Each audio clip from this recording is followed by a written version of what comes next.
February 2024 astrology forecast. We're just gonna jump right into it because I am a little bit late, but the crazy stuff didn't really start until the 5th of the month, so we didn't miss out too much on the first week. But on the 5th, Mercury entered your 7th house of relationships, and on its way in, it conjoined Pluto.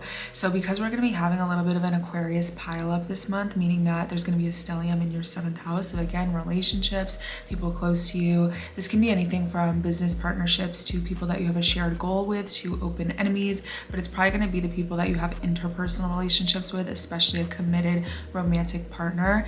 Having Mercury enter here is usually just going to bring your thoughts, ideas, intellectual energy, your cerebral energy to these themes, to this area of the chart, things that have to do with other people, talking to other people, having conversations with other people. But having it ingress and kind of conjoin Pluto on the way in, it keeps saying Pluto is like this big, scary, intimidating bouncer that's waiting at the door as all the planets move into Aquarius, can kind of show or reflect a sense of intensity or transformation or change, or even like really having to confront a powerful truth, for better or for worse, in regards to the way that you're communicating with somebody else. So this is opposite your first house of self, independence, who you are as an individual. Mercury being in the 7th house is usually going to reflect you talking to other people or about other people. So these conversations at first had a sense of intensity on its way in, but as it gets throughout its transit, it's not going to be nearly as intense that whole time. On the 7th, Venus in your 6th house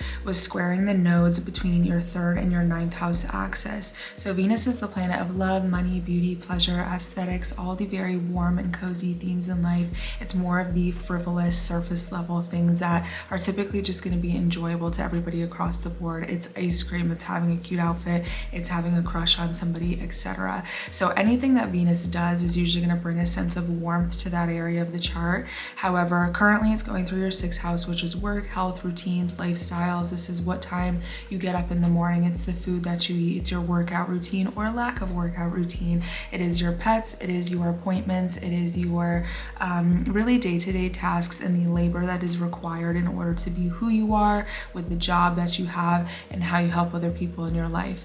Having this come into a square with both of the nodes, so the nodes are always going to be directly opposite one another, meaning that there's a need for balance between the two. Having this on your 9th and your 3rd house axis has a lot to do with what we're thinking about, what we talk about, and even our friendships and our environments. So the 3rd house is really the things that are super familiar to you in your everyday life. It's your communication, it's the books you're reading, it's the podcasts you're listening to, it's your best friends from childhood.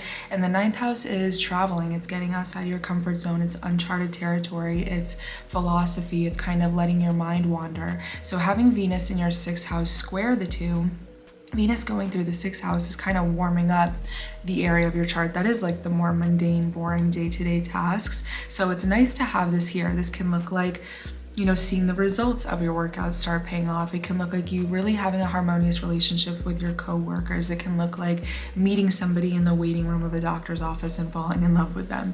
Pretty extreme example, but having this kind of in a important tension point between the areas of your chart that really have a lot to do with your habits, your environments, and the people closest to you. There might be like the need to confront something pivotal or profound or very faded in regards to what your everyday looks like, and if that's helping you or hurting you. There might need to be what is like a faded tweak in regards to the way that you go about your everyday life. Again, your diet, how you're taking care of yourself, and how this is kind of carrying you from either your very familiar habits and routines, the things you've always done, the things that you're used to, versus where you need to go in order to expand your opportunities, in order to have more energy, in order to feel like you are living to the fullest rather than living to the extent that is just available to you immediately. This can equally have something to do too with like the energy that you put into other people, how you invest in other people, how you kind of pour into breaking your own back in order to support other people, like self-sacrifice. So definitely pay attention if you feel like there's something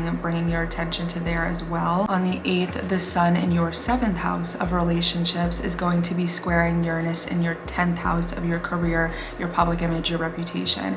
This isn't an insane transit because we have this transit every single year. The sun is naturally going to be in a square to Uranus 2 times a year, once when it's in Aquarius and once when it is in Leo, because we have Uranus in Taurus right now.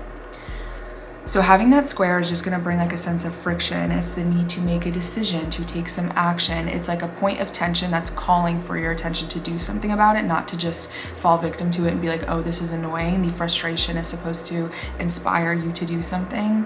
So you're having this friction between your 7th house of relationships and then your 10th house again of your career, your public image, your reputation, yes. But if it's not work oriented or job oriented, this could have something to do with your independence and your sense of accomplishments and kind of the legacy that you want for yourself and how that might be coming into conflict with somebody that is very close to you, with one of your closest relationships, with the person that you are dating. Definitely a moment to try and confront something here. Uranus brings shock, it brings unpredictability. There might be a little bit of a fluke this day where you have a discussion about a breakup, or there is an unexpected argument, or somebody does say, you know what, I want to liberate myself from this connection. If it's not romantic and you're single, this might be that somebody that you're working with, or a company that you're partnered with, or a client that you have kind of shakes the table a little bit. Have no fear though, because on the 9th, we're having a new moon in Aquarius, which is a new beginning, a new chapter starting, the opening of a new door, a new cycle in your 7th house of relationships. So again, a lot of Aquarius energy this month. Everything's going to be focused on the people closest to you, your relationships, etc. So having a new moon here can be very exciting in the sense that it's like, oh, I'm starting something new here. There's a new chapter of the person I'm already dating. Like we're entering a new cycle together. I've met somebody new. I'm really starting to get closer to this person in my life. The thing that we need to keep an eye on though is that this new moon is square Uranus. So it still sort of has that jump in it, that unpredictability, that almost rebellious energy to it.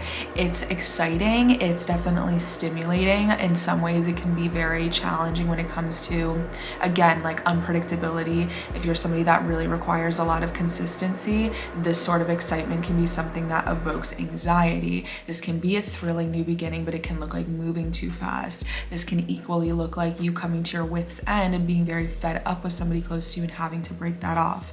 It's going to show up differently in everybody's chart depending on how it's configured with your natal placement. But then on the 13th, we have Mars entering the 7th house. So again, a lot of changes, a lot of action, a lot of things moving very quickly in regards to the people closest to you, for better or for worse. At times, Mars going through the 7th house can sort of indicate maybe arguments with people close to you, disagreements, conflict. Again, conflict doesn't always have to be bad. It usually just invites in confrontation. So if you're afraid of confrontation, it can be conflicting because, you know, there's going to be a boiling point there. If you're someone that loves some healthy confrontation, this is a good time to sort of work with putting everything on the table and confronting it and finding a solution for it. Sometimes if you have very obvious open enemies, or like somebody that just has it out for you or something, this can be the moment that kind of comes in a head-to-head collision. Other times this can just be a catalyst to you making a lot of changes or moving very fast again with people close to you. So let's say you did meet somebody new on that new moon. This is like the speed up of like, oh my god, we're hanging out every single day, I'm falling in love with this person, like things kind of really picking up the pace.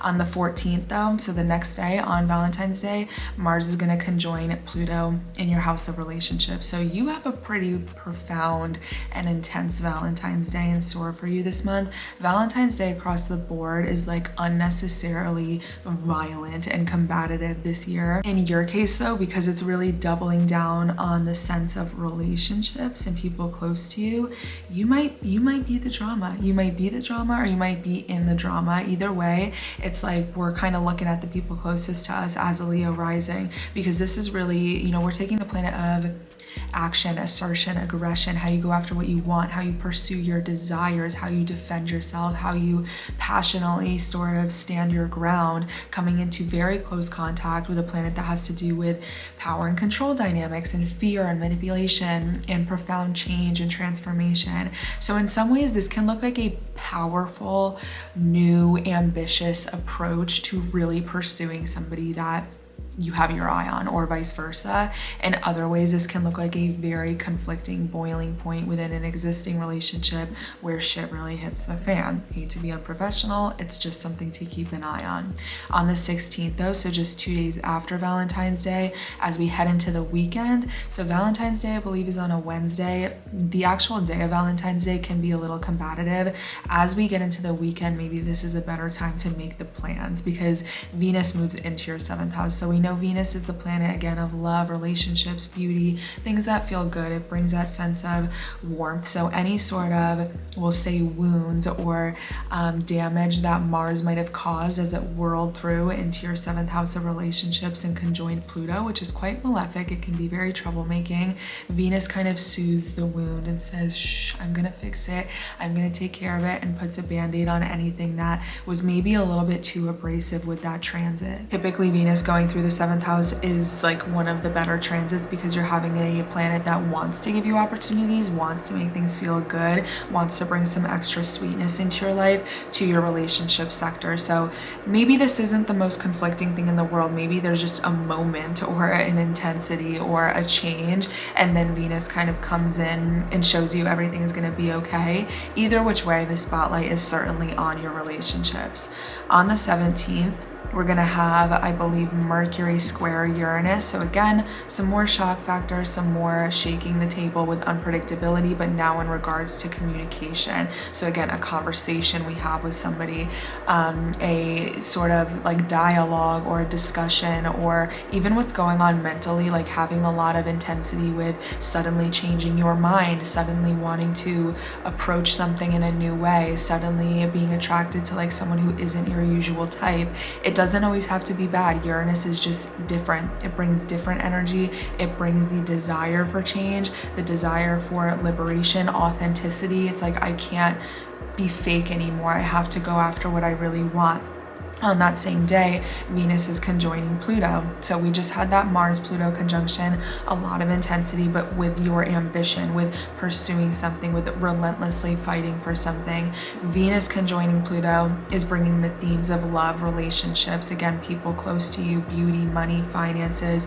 Having that now in conjunction to Pluto kind of puts the almost like grim reaper, like gothic energy of Pluto now in regards to love or beauty or money. So there can be, again, some intense decisions happening on this day, some intense discussions. I just think this whole month is very karmic for a lot of people across the board. Leo risings in particular, though, like, you guys are really getting it pretty hard, for better or for worse. Like, I really think some people are going to be entering very profound relationships, and then I think other people are going to be having very intense breakups. And if you're completely single and you like really are not dating at all, and you're like, girl, I want this to resonate with me, but like I am just not in the picture right now, there can be a lot of reflection on things from the past, or even manifestation for what you want in the future. And if it's not romantic, it can absolutely be platonic, interpersonal relationships, again, like business partnerships, collaborating with brands, really like working on boundary setting and being more authentic and honest and vulnerable with the people that are already in your life. I would just really pay attention to mid-month. On the 19th, the sun is going to enter your 8th house. So now we're making the transition the second half of the month, pretty much the last week though, from your 7th house of relationships to now your 8th house of shared finances, assets, investments, trust, transformation, kind of diving beneath the water and going into the deep end and really exploring with a curiosity and a need for answers and need for truth, rather than the surface level sort of compromise to just agree to disagree with people or even yourself. So the 8th house really invites you to confront any shame or half-truths or things that you've been avoiding within yourself and within the people closest to you, where you overlap with other people, and kind of putting an emphasis on recognizing and understanding where you end and other people begin, again, for better or for worse. This can be literal in sense of a marriage contract, or the trust that you share with a bank, or the transactional relationship you have with your taxes or your student loans. In a more metaphorical sense, this is going to acknowledge the existing or non-existing trust between you and somebody else, the lack of boundaries or strength of boundaries between you and other people, where you are powerless to other people's expectations and where you need to work on your own personal transformation. On the 19th, the sun enters there. So the sun is really the sense of illumination. It brings the attention there, puts the spotlight on your 8th house. On the 23rd, so just a few days later, Mercury is now entering the same area. And then we're going to be having a full moon opposite that in your second house of what belongs to you and you only. So the 8th house is what you share with other people. The second house is what belongs to you. It's your own money, it's your own boundaries, it's your own values, it's the things that are all important to you, Leo rising.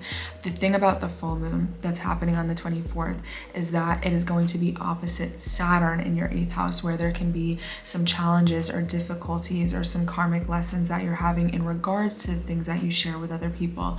Again, a lot of focus on both literal ties, money, roommates, like sharing a lease, sharing bills, sharing a marriage with somebody close to you, sharing familial ties, being a part of an estate or an inheritance or a will or something like that. But it's also going to show just the natural push and pull of the people close to you, romantic or not, and where you really need to like hone in on the truth, tap into what is authentic, what can go with you versus what needs to be let go of and like can't be here to stay moving forward. So a full moon is usually going to be a full circle moment. It's going to be the closing of the door, the ending of the chapter. This full moon on the 24th is going to be a callback to mid-September 2023. You started something back then in this same area of the chart. Maybe you got a new income stream. Maybe you made a big purchase. Maybe you started investing into somebody else. Maybe you had a new boundary. Maybe you started trusting someone you were getting to know. This full moon is the full circle moment, the closing up or the tying up of loose ends in regards to what began back in September.